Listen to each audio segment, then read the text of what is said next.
నువ్వేమనుకుంటావు, నేను ఎవరి కోసం కష్టపడుతున్నాను, నా పిల్లల కోసమో, నా భార్య కోసమో, లేకపోతే నా పేరెంట్స్ కోసమో అని అనుకుంటావు. కానీ నువ్వు కష్టపడిన కష్టమంతా తీసుకెళ్ళి వాళ్ళ దగ్గర పెట్టినప్పుడు, ఏంటి నువ్వు కష్టపడేది అనే ఒక చిన్న మాటతో నీకేమనిపిస్తుంది? అసలు నేను ఎందుకు కష్టపడాలి వీళ్ళ కోసం, నా కష్టాన్ని గుర్తించినప్పుడు నీ ఎందుకు కష్టపడి వీళ్ళకి పెట్టాలి అని అనిపిస్తుంది.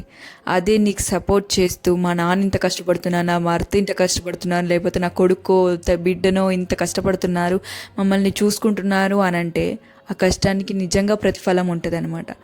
సో కష్టం విలువ తెలపాలి అని అంటే నువ్వు కష్టపడాలి, ఆ కష్టాన్ని వాళ్ళకి చూపించాలి.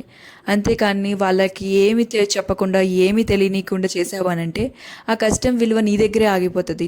నీ ఫ్యామిలీ దాకా అసలు తెలియదు, నువ్వేం పడుతున్నావు అనేది తెలియదు.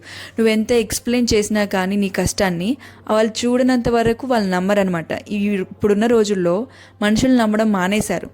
వాళ్ళు ఇచ్చే పేపర్లని, వాళ్ళు చెప్పే మాటలని